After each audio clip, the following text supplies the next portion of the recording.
Hey, Blackburn Social Club. God bless America. Today's going to be a Talking Boots episode topic. Something a little bit off from typical. It's not going to be necessarily a boot review or me talking about these, because I probably already have at some point. But I did want to revisit them because sometimes I just want to add color to why we do what we do, why we choose what we choose, why we stand in front of 20 pair of boots and we pick this one for this purpose.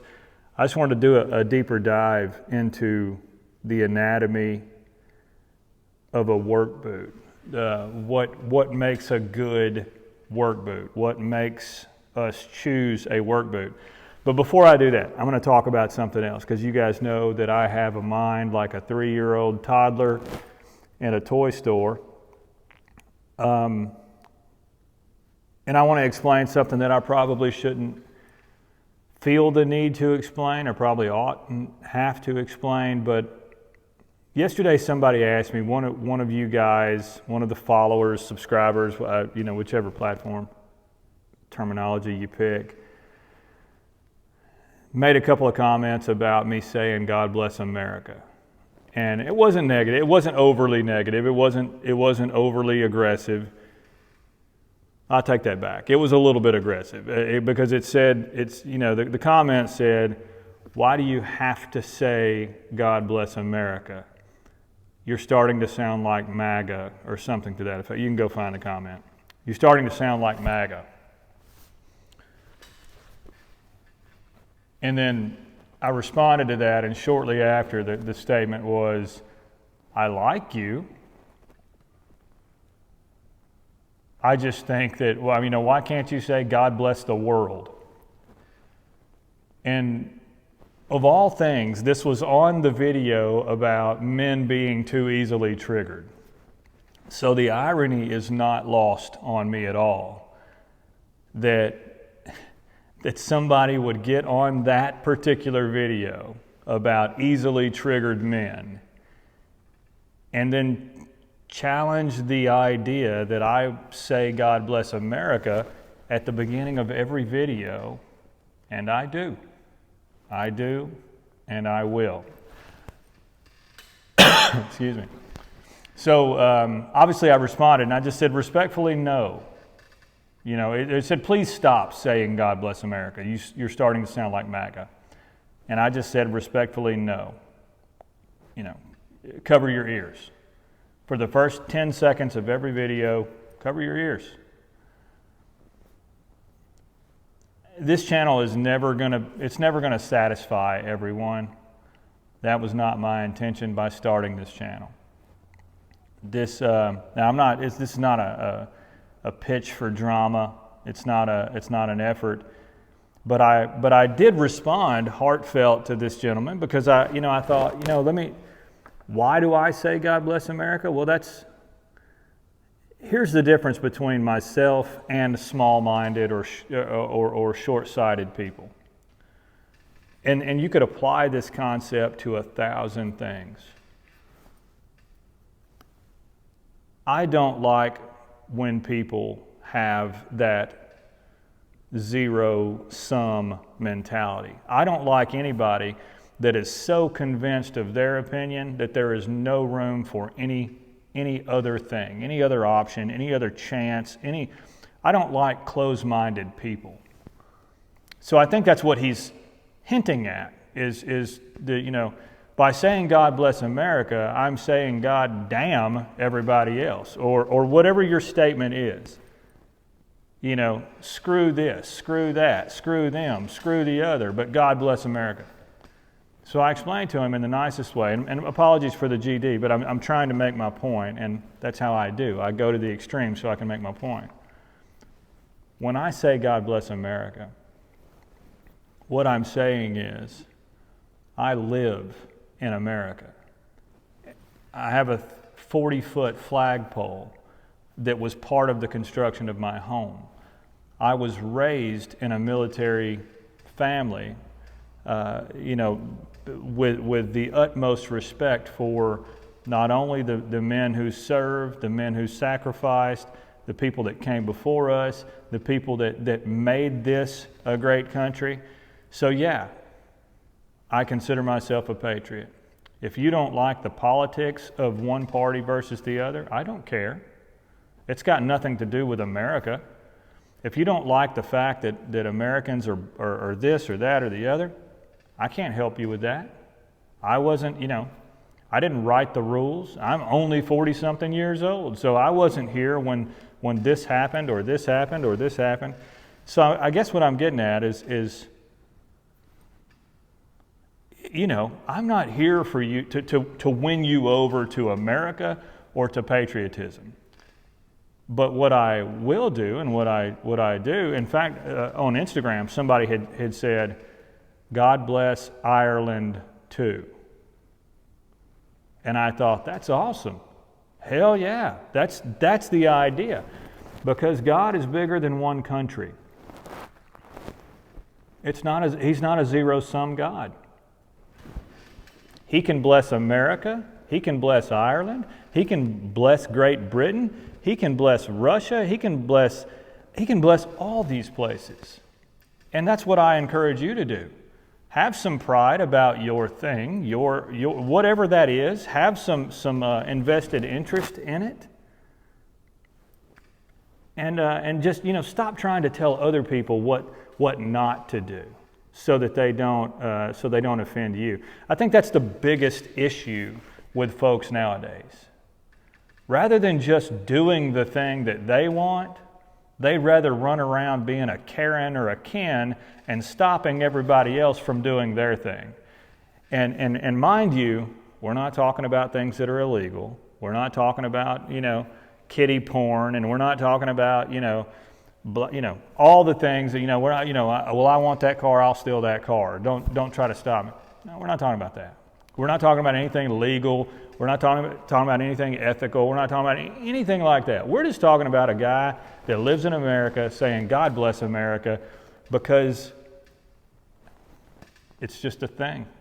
It's a thing that I'm proud of, and it's stuck. It's become just something I do at the beginning of every video. So I say all that to say, and I'm not, for the gentleman that posted that or that made that comment, man, I'm not mad.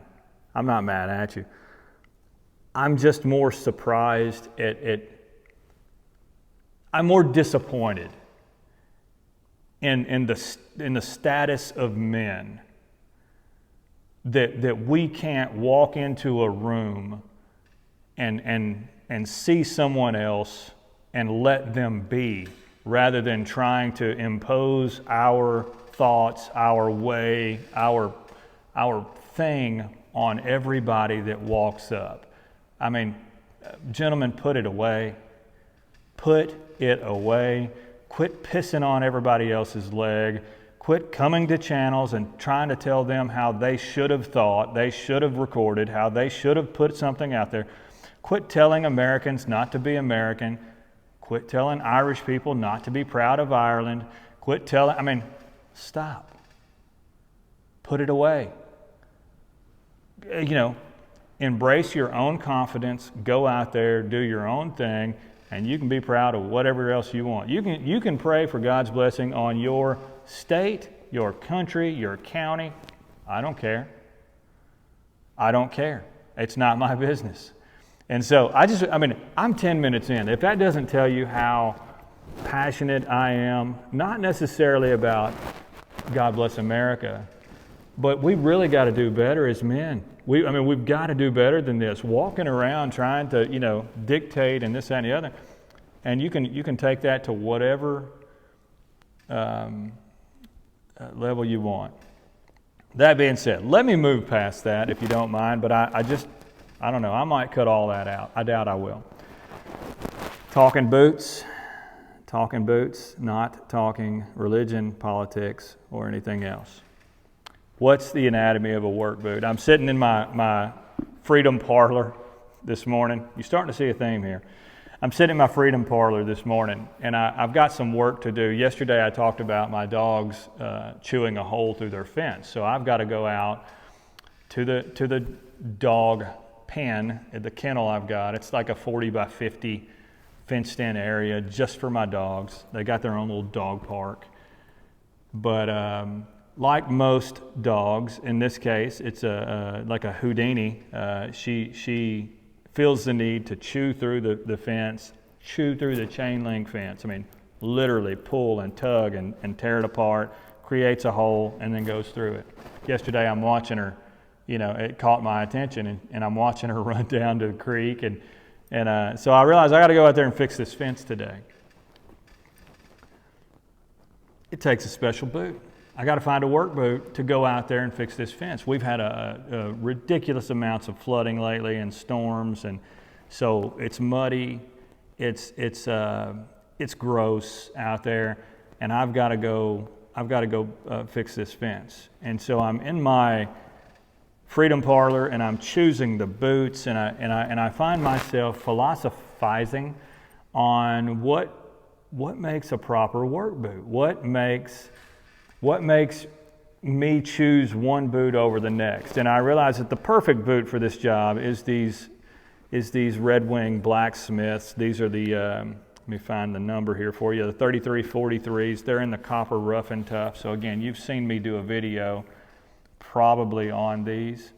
They are stylish. These are the Blacksmiths. Again, there you got the mini Vibram lug sole, which again is a little bit, I know it's rubber, but it's a little bit less absorbing, in my opinion, than a lot of soles out there. You do kind of tend to feel like you're walking. There's not much in the way of comfort when it comes to these. The comfort comes from the way the leather bends around your foot, and the way the sole ends up, doing that kick up. And it just, so the comfort comes. To the gentleman that had asked the question about what's the big deal about Iron Rangers, it's kind of the same thing here. It's the same boot, same last, just a different cap toe scenario. But the comfort comes from the way the boot bends. In this case, it's not a footbed comfort. It's the way it bends to you and just naturally takes to the shape of your foot. So at the end of the day, you're not getting that Skechers foam feel. You're not getting that walking on cloud feel. You're just getting something that feels like putting your hand into an old glove feel. That's the best I can do at describing what makes a boot like this comfortable. Because at the end of the day, if you're going to go stand on concrete or asphalt all day, I don't know that I'm choosing these. But if I'm going to go work out in the yard, you can see this is the ones I picked. So what makes this a good work boot? One is everything I just spoke about. The fact that it will give and flex to your foot. So you can see that. You can see the flex. You can see how just the wear and tear that I've already put on it. You can see the creasing and the toe kick. So it's the flexibility of the boot to your foot in those conditions. What makes a good work boot is the quality of the leather. The fact that this is that copper rough and tough. The reason why I choose this is because scuffs and scrapes just go with the boot. It doesn't detract. The minute you scuff it with a shovel, the minute you nick it up, scar it up, it really only adds to the value. You can see where the jeans continue to rub and burnish. So what makes a good work boot to me is the fact that with more use comes more attractive qualities. You're not necessarily taking away, you're only adding. Last thing I'm going to talk about, what makes a good work boot. And this is going to, it's not necessarily controversial, but it may be a different take and maybe it's something that people haven't necessarily considered. But the reason why I chose these boots is because I care less about them. That equates to maybe the fact that I spent less on them. This is an affordable work boot. I mean, this is for the most part, especially if you go secondhand, you're getting these for less than $300 all day long. So you're getting the two things that I talked about before. You're getting a quality leather, you're getting something that flexes and bends and adapts to your foot pretty quickly, pretty easily. And you're getting it at a price point that you don't necessarily care as much. And so while I would sit here at this table all day long and say Parkhurst makes a nicer boot or a more attractive boot, yeah, they do. But I don't want to put that kind of boot through that kind of wear, so that rules a Parkhurst out. And you say Truman makes a more rugged boot, and you go, yeah, they do. But I wouldn't pay, upwards of $400, depending on where you get it and where you go. New, they're pushing just over $400. I'm not paying that so that I can go nick it up, scratch it, and then end up hurting the integrity of the boot. Not that you would, and I'm just saying, people will say, well, you can work a P&W boot. I get it. But just the way my mind is, if I spend $700, $800, $900, $700, $500 for a boot, I am less likely to do what I need to do in it. To me, we're getting some storming. To me, that's what I'm talking about. You want a work boot to be the kind of boot that you care just enough about to brush it off, to condition it periodically, but you care at least enough about it, if I'm saying that right. You care just enough to care, but not enough to protect it, and you can go out there and work it. So again, with peace of mind is what I'm saying. With peace of mind, I can grab these boots, throw them on, go do everything that I need to do, and I ain't worried about it.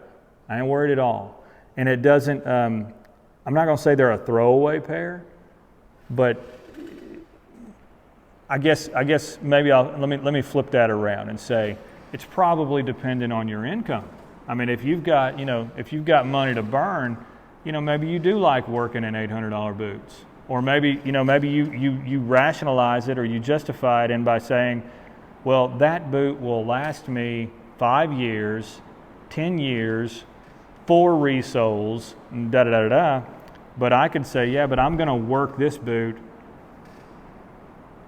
fully for 2 to 3 years, buy another pair. Now, again, some mathematician out there will argue it, and let's do that. Let's have a good conversation about it in the comments. That helps things. So, tell me your thoughts. What makes a good work boot? My argument is how it feels to your foot, how quickly you can break it in, how flexible it is to your foot. Second argument is the quality of the leather. Will it withstand and look better over time? And the third argument is that you have to be willing to throw them away and use and abuse them. And a lot of times people just don't. People will go out there and buy a $50,000 Land Rover, a $60,000 Land Rover, and never take it off of a parking lot, never take it off a paved surface. That's what I'm talking about. You'll go buy a $10,000 truck and you'll beat it to hell. That's what I'm talking about. The human nature of when you spend money for something, you're less likely to abuse it. If you're doing that with your work boots, you haven't picked a good work boot. So, that's talking boots and maybe some other stuff. You guys be blessed. Talk soon. We're going to be stuck here for a while.